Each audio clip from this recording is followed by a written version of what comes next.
কাঁদতে আসিনি, ফাঁসির দাবি নিয়ে এসেছি। মাহবুবুল আলম চৌধুরী।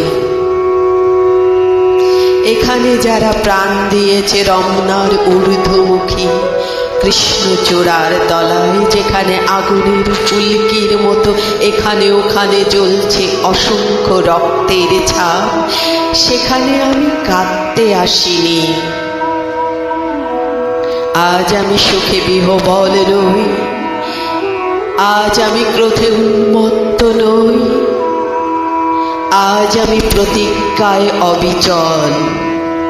যে শিশু আর কোনোদিন তার পিতার কোলে ঝাঁপিয়ে পড়ার সুযোগ পাবে না, যে গৃহবধূ আর কোনোদিন তার স্বামীর প্রতীক্ষায় আঁচলে প্রদীপ ঢেকে দুয়ারে আর দাঁড়িয়ে থাকবে না, যে জননী খোকা এসেছে বলে উত্তম আনন্দে সন্তানকে আর বুকে জড়িয়ে ধরতে পারবে না, যে তরুণ মাটির কোলে লুটিয়ে পড়ার আগে বারবার একটি প্রিয়তমার ছবি চোখে আনতে চেষ্টা করেছিল,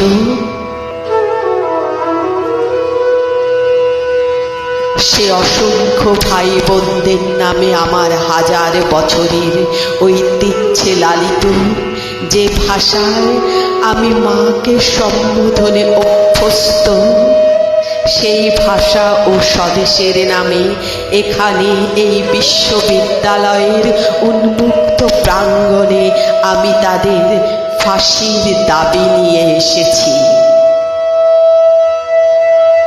যারা আমার অসংখ্য ভাই বোনকে নির্বিচারে হত্যা করেছে,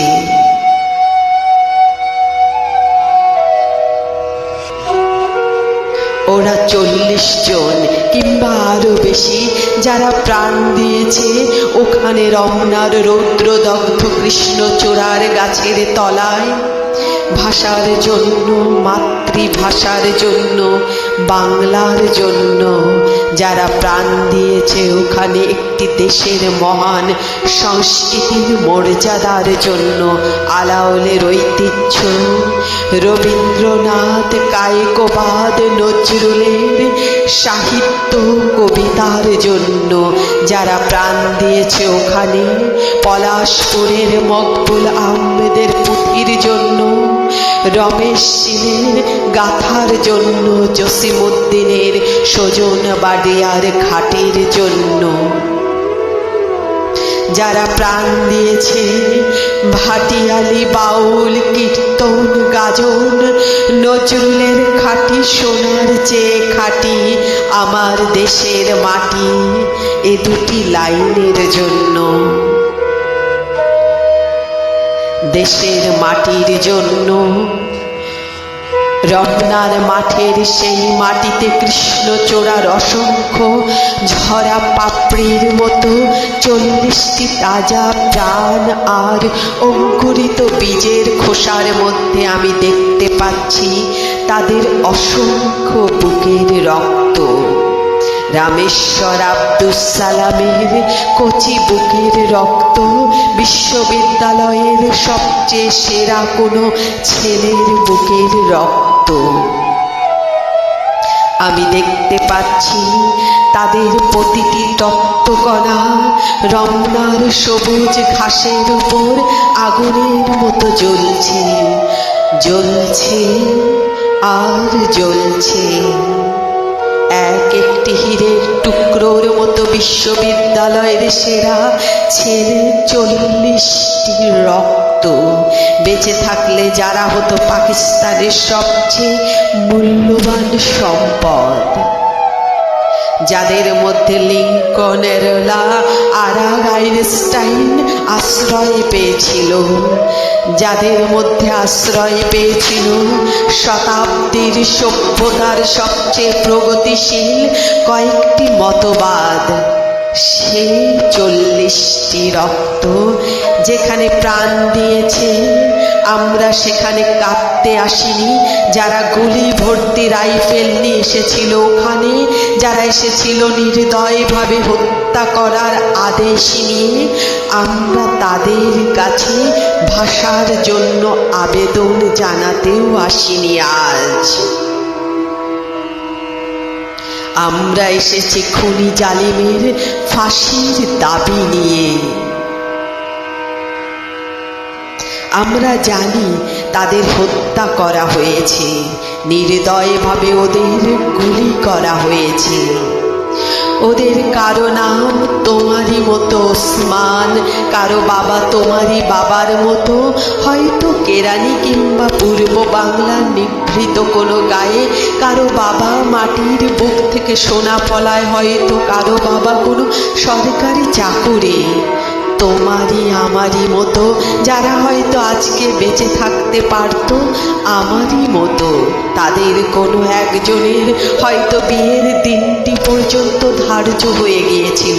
তোমারই মতো তাদের কোনো একজন হয়তো মায়ের সদ্যপ্রাপ্ত চিঠিখানা এসে পড়বার আশায় টেবিলে রেখে মিছিলে যোগ দিতে গিয়েছিল। এমন একটি মূর্তিমান স্বপ্নকে বুকে চেপে জালিমের গুলিতে যারা প্রাণ দিল, সেই সব মৃত্যুর নামে আমি ফাঁসি দাবি করেছি। যারা আমার মাতৃভাষাকে নির্বাসন দিতে চেয়েছে তাদের জন্য আমি ফাঁসির দাবি করেছি। যাদের আদেশে এই দুর্ঘটনা ঘটেছে তাদের জন্য ফাঁসি দাবি করেছি। যারা এই মৃতদেহের উপর দিয়ে ক্ষমতার আসনে আরোহণ করেছে সেই বিশ্বাসঘাতকদের জন্য আমি ওদের বিচার দেখতে চাই খোলা ময়দানে, সেই নির্দিষ্ট জায়গাতে শাস্তি প্রাপ্তদের গুলিবিদ্ধ অবস্থায় আমার দেশের মানুষ দেখতে চায় পাকিস্তানের প্রথম শহীদ এই 40টি রত্ন। দেশের 40 জন সেরা ছেলে, মা বাবা বউ, এই পৃথিবীর কোলে এক একটি সংসার গড়ে তোলা, যাদের স্বপ্ন ছিল আইনস্টাইনের বৈজ্ঞানিক তত্ত্বকে আরো গভীরভাবে বিশ্লেষণ করার, যাদের স্বপ্ন ছিল আণবিক শক্তিকে কিভাবে মানুষের কাজে লাগানো যায়, শান্তির কাজে লাগানো যায় তার সাধনা করার, যাদের স্বপ্ন ছিল রবীন্দ্রনাথের বাঁশিওয়ালার চেয়েও সুন্দর একটি কবিতা রচনা করার, সেই সব শহীদ ভাইয়েরা আমার যেখানে তোমরা প্রাণ দিয়েছ সেখানে 1000 বছর পরেও সেই মাটি থেকে তোমাদের রক্তাক্ত চিহ্ন মুছে দিতে পারবে না সভ্যতার কোনো পদক্ষেপ। যদি অসংখ্য মিছিল অস্পষ্ট নিস্তব্ধতাকে ভঙ্গ করবে একদিন, তবু বিশ্ববিদ্যালয়ের সেই ঘণ্টাধ্বনি প্রতিদিন তোমাদের ঐতিহাসিক মৃত্যুক্ষণ ঘোষণা করবে।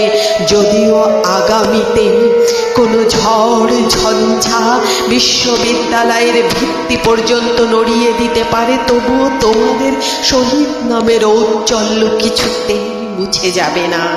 খুনি জালিমের নিপীড়নকারী কঠিন হাত কোনোদিনও চেপে দিতে পারবে না তোমাদের সেই লক্ষ দিনের আশাকে।